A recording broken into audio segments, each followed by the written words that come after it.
Gracias por la asistencia a este acto. Pero gracias especialmente a la militancia incansable de Alicante y a nuestro vicesecretario general que hace posible estos actos políticos y culturales. Hoy también quiero dar las gracias a nuestra escuadra de informáticos, nuestros ingenieros informáticos que nos dan visibilidad en las redes y que son el soporte de nuestra imagen. Esa gente que no aparece por ningún sitio. Nuestro camarada Antonio, nuestro camarada Fernando y cuando se necesita, nuestro camarada Juan Diego. No me puedo olvidar hoy de los que hacen posible que día a día la Falange se posicione sobre los temas actuales. Y esa es la escuadra de nuestros camaradas de contenido, que es coordinada por nuestro camarada Carlos y que coordina los trabajos de Francisco Juara, de Luis, de Cruz, de Enrique, de José Luis, de Alfonso, de Ismael y de nuestro siempre incombustible Guillermo, Willy camarada para los amigos. Todos hacen posible que exista un sencillo, humilde, digno y limpio mensaje falangista para los problemas de hoy, día a día. Hoy venimos a afirmar que seguimos sin tregua, defendiendo al trabajo frente al capital. Seguimos creyendo en la persona, antes que en el Estado, como hace el fascismo y como hace el comunismo. Seguimos aspirando a que las plusvalías sean de los trabajadores. Pero nosotros somos falangistas de nuestro tiempo.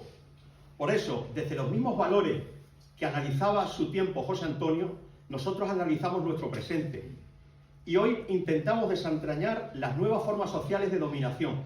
Y así observamos que, a diferencia de lo que pasaba en los años 30, hoy los beneficios de las empresas no se lo quedan solo el propietario, solo el empresario. Hoy es el Estado el que da una importante tajada a los beneficios. Hoy la plusvalía no se la queda en su totalidad, como decía el empresario. Hoy el Estado llega a quedarse casi con el 50% del PIB, cuando en 1975 era el 18%. Tenemos que ser conscientes de la clase trabajadora. Y cuando digo trabajadores, digo obreros, autónomos, pequeñas y medianas empresas, que el aumento del estado de bienestar ha ido paralelo a la disminución de los derechos de los trabajadores. A mayor grado de recaudación del Estado, mayor fuerza impositiva a las empresas, ha sido parejo a todo eso el que los trabajadores hemos perdido casi todos los derechos. Esto tiene varias consecuencias, quizás la más importante, quizás la que menos se ha visualizado y difundido socialmente, y que al mismo tiempo que ha ido gravando progresivamente la producción, se han ido precarizando los derechos laborales de los trabajadores. Y lo han hecho hasta el punto que hoy ya no nos quedan casi ninguna herramienta de defensa de los trabajadores frente al capital. Aquella famosa propuesta de Ciudadanos sobre el contrato único, paradójico, que en aquellos momentos Ciudadanos es la única esperanza en defensa de la nación española, en aquellos momentos, si nos acordáis.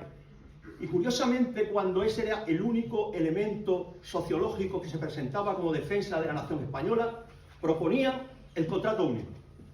El contrato único lo que venía era hacer desaparecer el único derecho laboral que nos asiste a los trabajadores ahora, que es la causalidad de los contratos, en función de la cual los contratos no se sustancian por lo que firma el trabajador y el empresario, sino que el contrato se sustancia por la naturaleza misma de la función que desempeña el trabajador en la empresa y lo que significa ese puesto dentro de la unidad de producción. Y si eso es un contrato fijo, es un contrato fijo y no puede ser temporal. Y esa es la trampa que el ultraliberalismo trataba de introducir para liquidar los pocos derechos que nos quedaban a los trabajadores.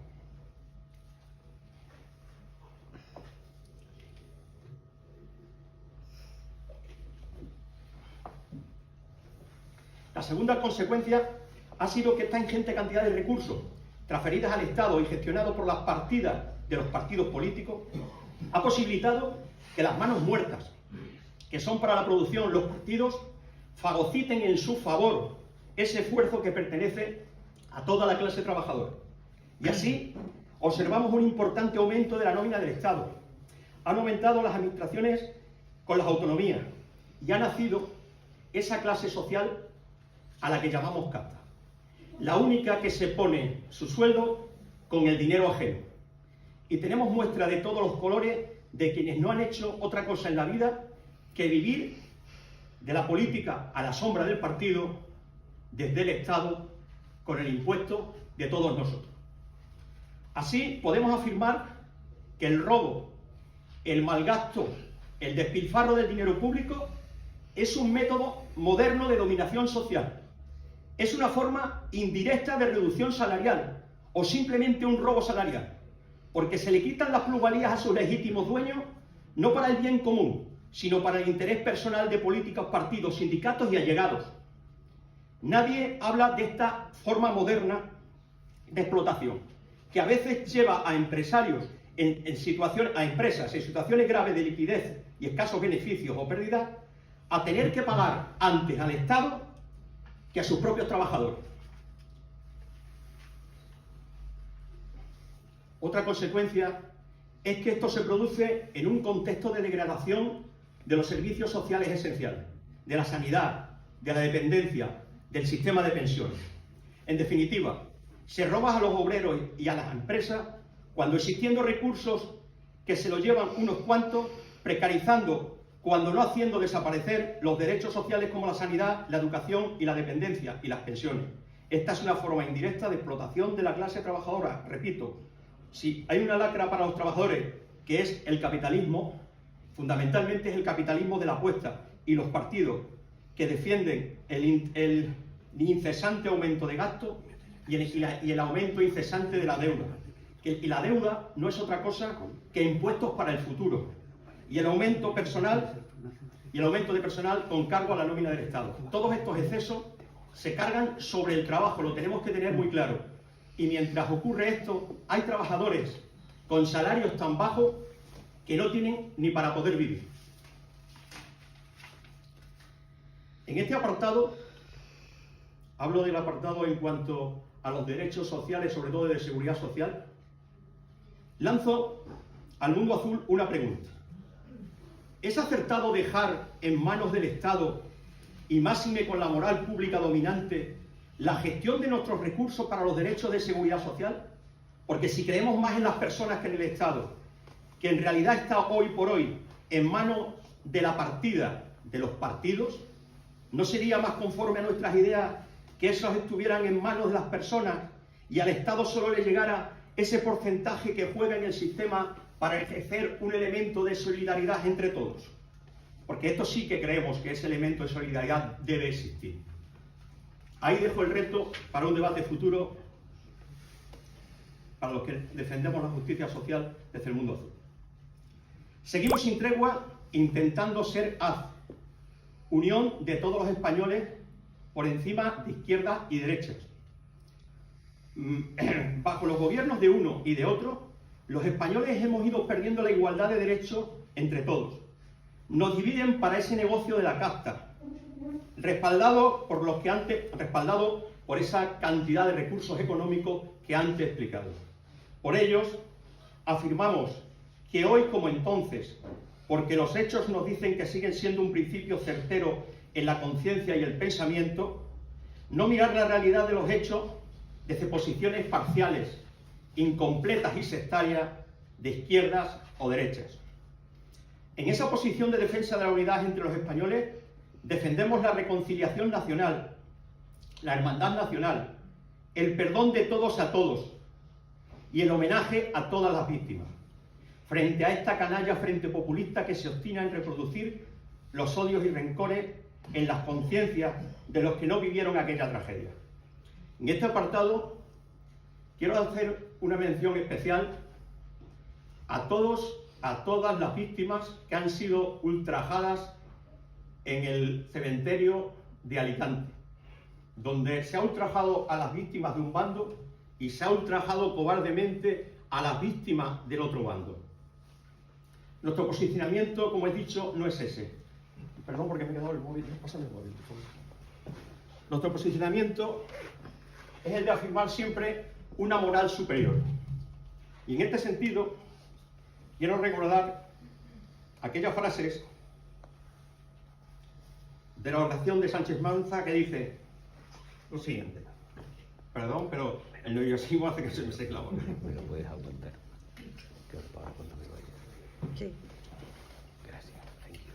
Tú no nos elegiste, Señor, para que fuéramos delincuentes contra delincuentes, sino soldados ejemplares, custodios de valores augustos, números ordenados de una guardia puestas a servir con amor y valentía la suprema defensa de una patria.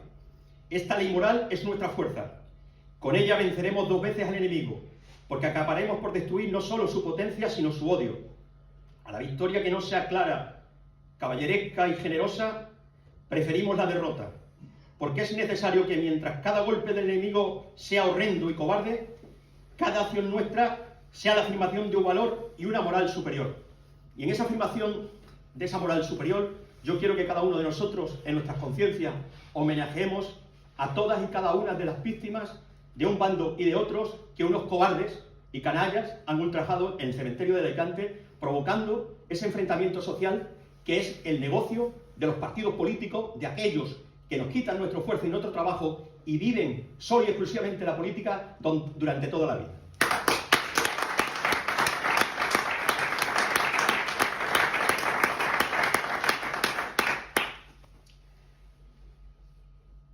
El odio y la división entre izquierdas y derechas, que en sí mismo ya es una perversión, tiene otra perversión añadida.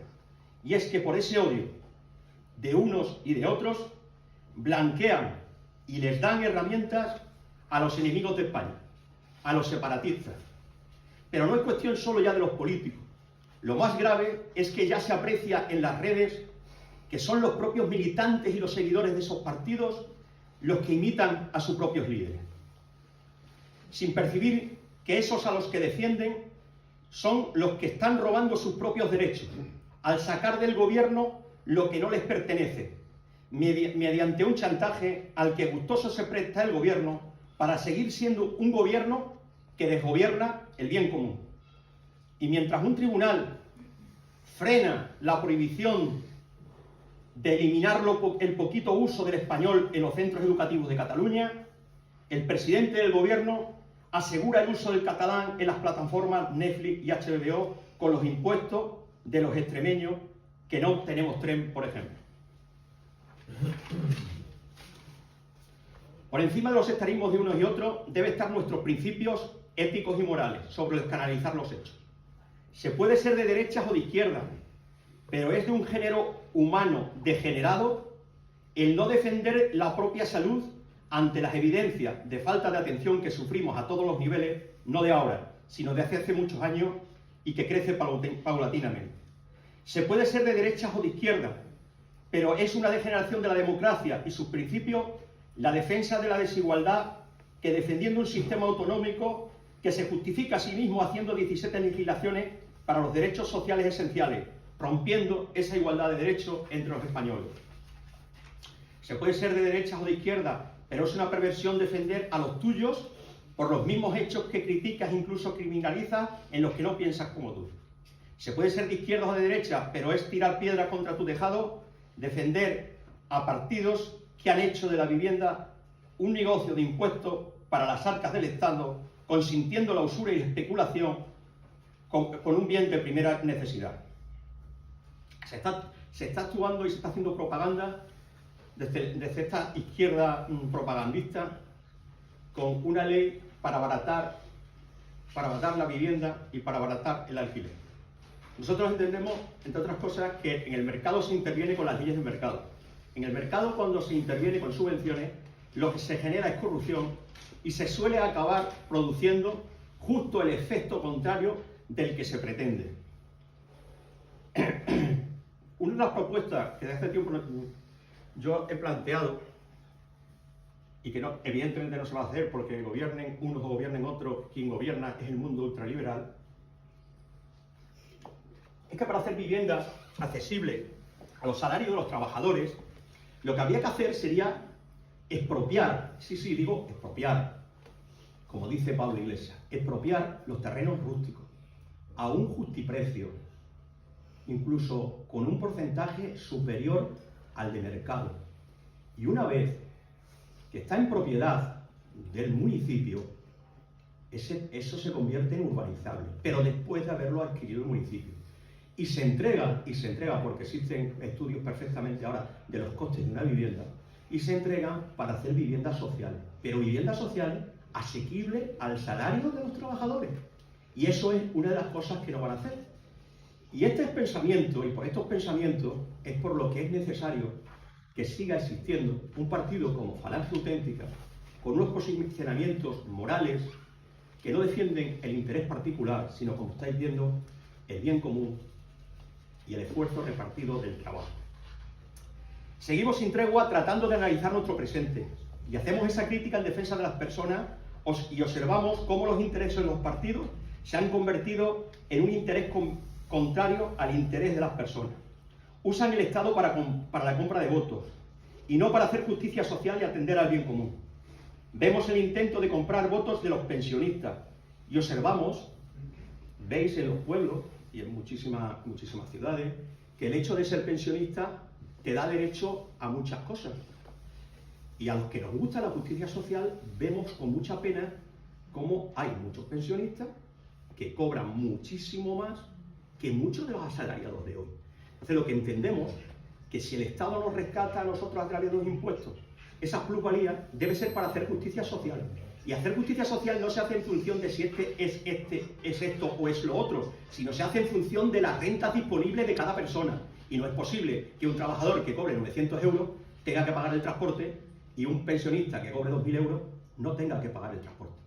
Y en este sentido, estas cosas yo sé que a mucha gente no les gusta, pero yo creo que esto expresa un sentido equilibrado de lo que debe ser la justicia y la administración del Estado y la ayuda a las personas en función de la renta y no en función de la propaganda política y el número de electores, que es el cálculo que hacen los políticos cuando hacen las leyes.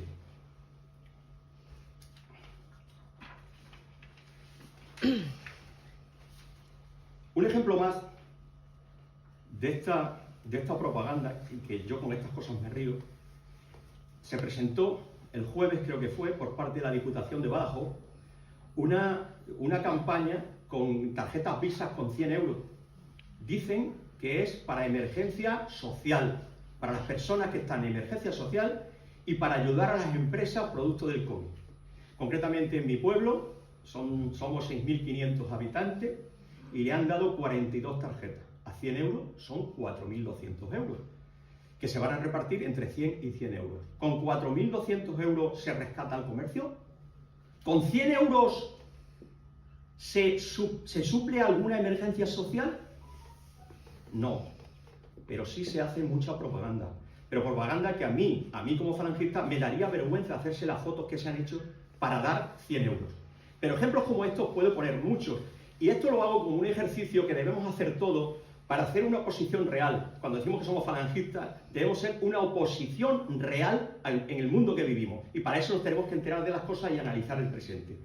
Otra de las cosas que hay, por ejemplo, es que cuando llega el momento del inicio de la temporada escolar, se regala, creo que son un vale también de 80 o 90 euros, a todo el mundo, independientemente de la renta. Oiga, usted no está haciendo justicia social, usted está repartiendo con el dinero que creamos del trabajo, lo que está haciendo es intentar captar votos, ¿vale? Y esto, repito, lo digo como un ejemplo para que observemos en la realidad y hagamos oposición real en la calle a esta propaganda y defendamos lo que deben ser los principios de justicia social.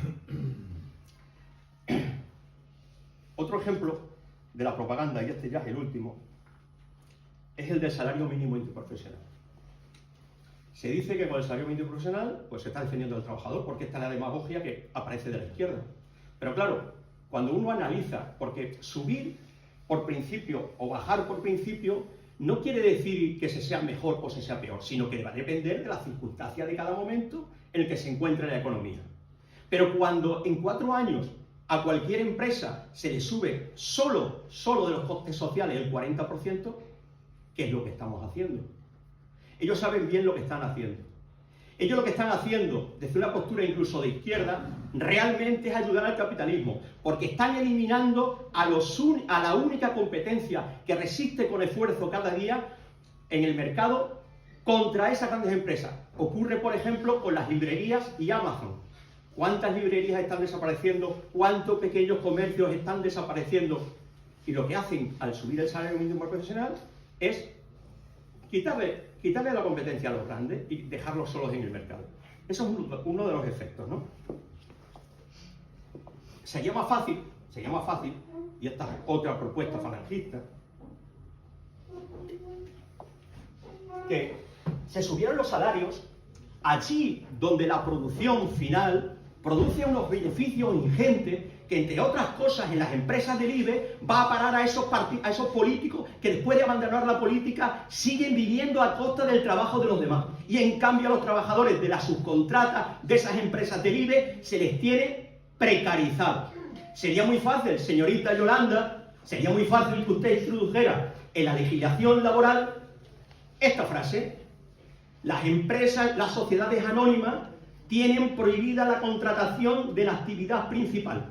En el momento que se estableciera esta frase, cantidad de trabajadores en empresas que sí generan mucho beneficio, primero tendrían un aumento salarial real, de una economía real que lo produce para podérselo pagar. Pero segundo, generaría una fuerza sindical fuerte, que es lo que han tratado de debilitar durante estos 40 años, haciendo desaparecer no solamente el prestigio, sino el sindicalismo real en las empresas.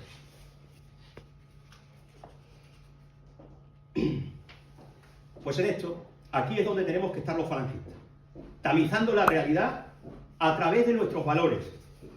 Y no solo no hay que esconderse, sino que hay que elevarse con la humildad, pero con el orgullo de estar defendiendo nobles ideales.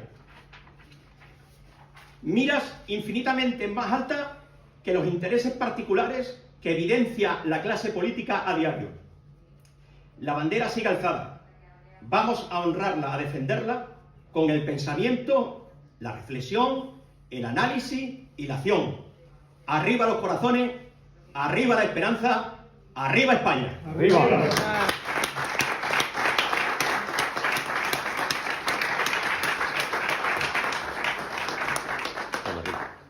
Seguidamente va a intervenir nuestro secretario general, Antonio Pérez Benco.